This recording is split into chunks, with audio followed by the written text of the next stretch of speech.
प्यारे छात्रों, नमो नमः। और आज का हमारा जो पाठ है 7वीं कक्षा की पाठ्य पुस्तक रुचिरा त्रयोदशः पाठः। पाठ का नाम है अमृतम संस्कृतम। जी हाँ, हमारा जो पाठ है इसका नाम क्या है? अमृतम संस्कृतम। अर्थात जो संस्कृत है वो अमृत के समान है।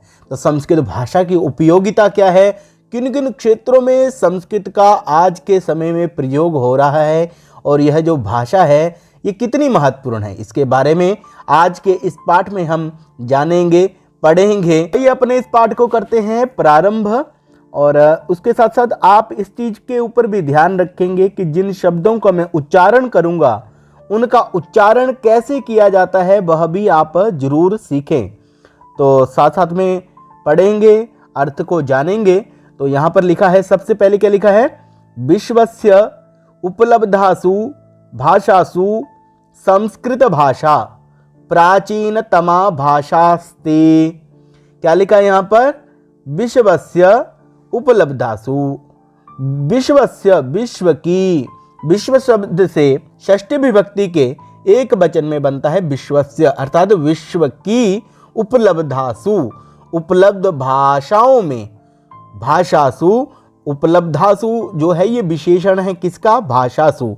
तो जो विभक्ति हमारे संज्ञावाची पद में होती है वही विभक्ति हमारे विशेषण में भी होती है। तो उपलब्धासु भाषासु, उपलब्ध भाषाओं में संस्कृत भाषा, संस्कृत भाषा प्राचीनतमा भाषास्ते, प्राचीनतम भाषा है। तो इस संपूर्ण पंक्ति का अर्थ क्या हुआ कि विश्व की उपलब्ध भाषाओं में संस्कृत भाषा प्राचीनतमा भाषा है। फिर से इस पंक्ति का हम वाचन करेंगे।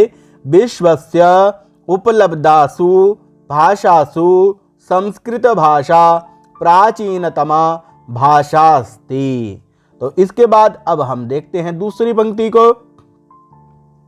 भाषेयम अनेकाशाम भाषाणाम जननी मता। भाषेयम। अब यहां पर आप देखेंगे क्या है, दो शब्द यहां पर जुड़े हुए हैं, दो पद आपस में जुड़े हैं। एक है भाषा और दूसरा है इयम। तो मतलब इयम भाषा, इयम होता है यह क्या है? सर्वनामवाची पद है। और भाषा और इयम दोनों में यहां पर गुण संधि हो गई और बन गया भाषेयम। अ ई ए हो जाता है, आ ई ए हो जाता है। तो भाषेयम, यह भाषा अनेकाशाम भाषाणाम, अनेक भाषाओं की जननी मता। जननी होता है माता, मता मानी गई है, मानी जाती है, दोनों अर्थों में हो सकता है। तो अर्थ क्या हुआ? अर्थ हुआ इयम भाषा, भाषेयम का मतलब इयम भाषा, यह भाषा अनेकाशाम, अनेक भाषाओं की, भाषाणाम जननी मता, जननी मानी जाती है। अर्थात संसार में जितनी भी भाषाएं हैं उसमें बहुत सारी ऐसी भाषाएं हैं जिनकी उत्पत्ति किससे हुई है? संस्कृत भाषा से हुई है। अब आगे देखिए, आगे क्या है? प्राचीनयोः ज्ञान विज्ञानयोः निधिः अस्याम सुरक्षितः। अगली पंक्ति क्या है? प्राचीनयोः ज्ञान विज्ञानयोः। कई लोग इसे ज्ञान पढ़ते हैं और कई लोग इसको ज्ञान भी पढ़ते हैं। ज्ञान विज्ञानयोः निधिः अस्याम सुरक्षितः। प्राचीनयोः, प्राचीन ज्ञान और विज्ञान की निधि। निधि क्या होता है? धन भी कहते हैं निधि को। निधि जो है या धन जो है वो अस्याम सुरक्षितः, अस्याम कस्याम? संस्कृत भाषायाम, संस्कृत भाषा में सुरक्षित है। तो हिंदी क्या होगी? प्राचीन ज्ञान और विज्ञान की निधि या संपूर्ण धन इसमें सुरक्षित है, यह अर्थ हो गया। अब आगे देखिए, अगली पंक्ति क्या है? संस्कृतस्य महत्व विषये केनापि कथितम। संस्कृतस्य उच्चारण भी आप साथ साथ में सीखें। संस्कृतस्य महत्व विषये केनापि कथितम।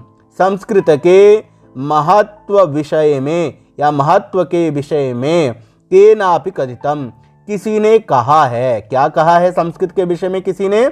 भारतस्य प्रतिष्ठे द्वे संस्कृतम संस्कृतिस्तथा। इस पंक्ति को आप याद रख लीजिए, क्या कहा है?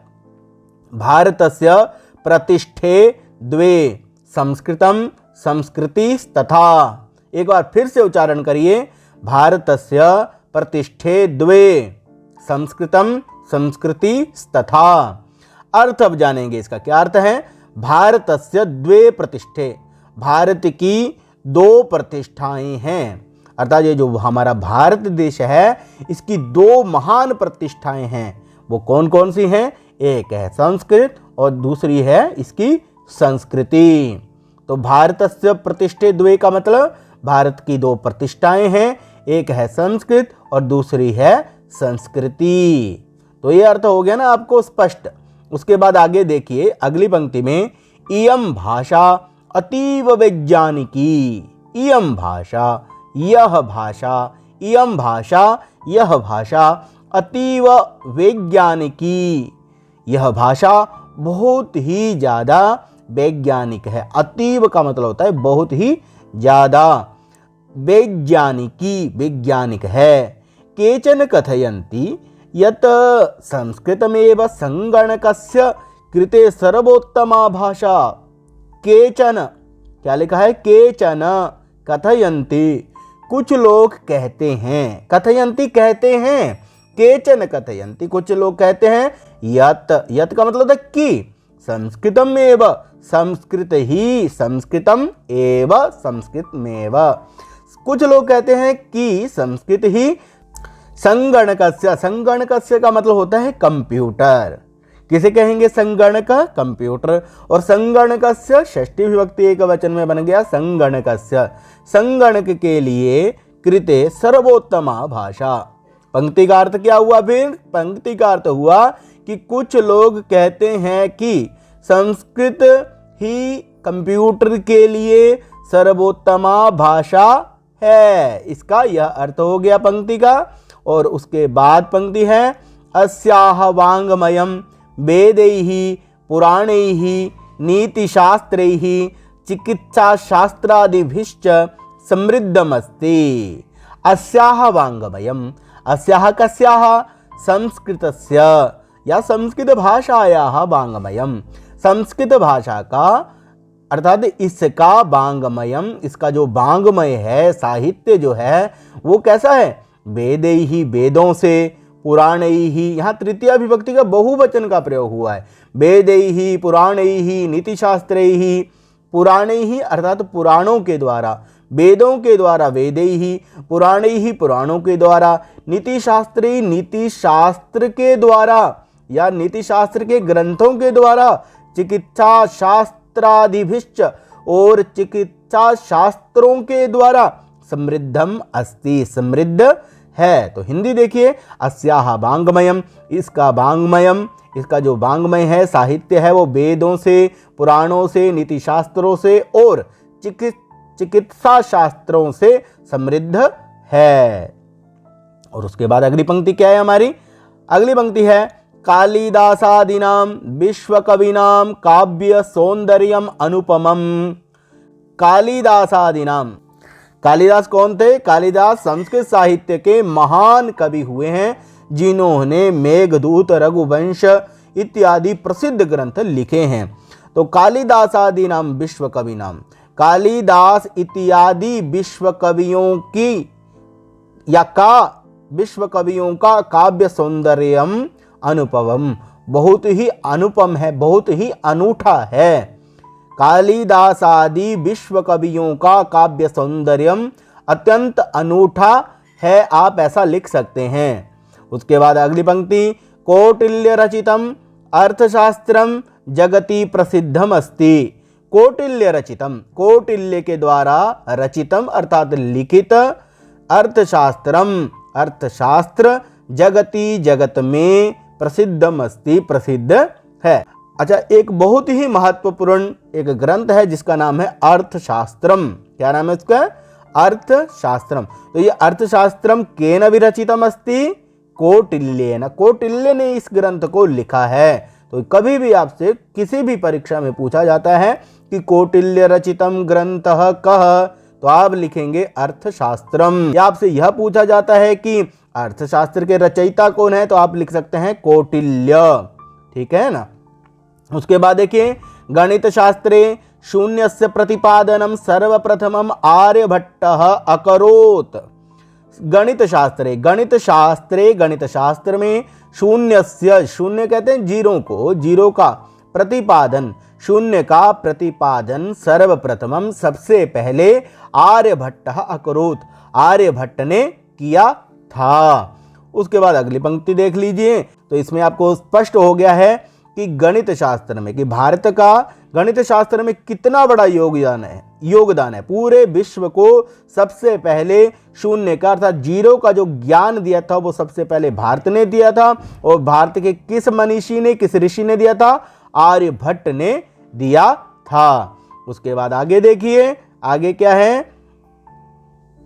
चिकित्सा शास्त्रे चरक सुश्रुतयोः। चिकित्सा शास्त्र में चरक और सुश्रुत का योगदान विश्व प्रसिद्ध है। यहां पर दो व्यक्तियों के नाम लिखे गए हैं, एक है चरक, दूसरा है सुश्रुत। तो यहां पर क्या है?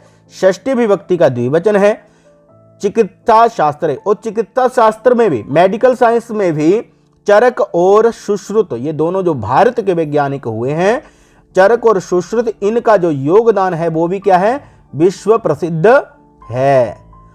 उसके बाद यहां पर देखिए, संस्कृते यानि अन्यानि शास्त्राणि विद्यन्ते तेषु वास्तुशास्त्रम, रसायनशास्त्रम, खगोल विज्ञानम, ज्योतिषशास्त्रम, विमानशास्त्रम इत्यादीनि उल्लेखनीयानि। ठीक है ना। तो ये इसमें क्या कहा कि संस्कृते, संस्कृत में यानि अन्यानि, जितने अन्य शास्त्र हैं, यानि अन्यानि शास्त्राणि, जितने अन्य शास्त्र हैं उनमें, तेषु का मतलब क्या हुआ? उनमें वास्तुशास्त्र, रसायन शास्त्र, खगोल विज्ञान जो आकाशीय विज्ञान है उसको कहते हैं ज्योतिष शास्त्रम, और गणना से संबंधित जो हमारा ज्योतिष शास्त्र है विमान शास्त्रम, विमान शास्त्र अर्थात जो विमान बनाने की जिसमें विधि है वह क्या है? विमान शास्त्रम इत्यादीनि उल्लेखनीयानि, उनका उल्लेख मिलता है।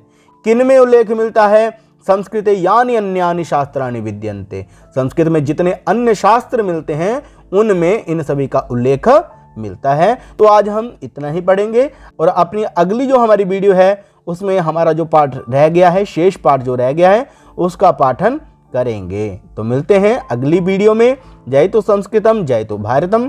पाठ में आए मुश्किल शब्दों को आप जरूर लिख कर देखें, बोल कर देखें, उच्चारण करके देखें। जहां समझ कुछ नहीं आता है, अध्यापकों का सहयोग लीजिए।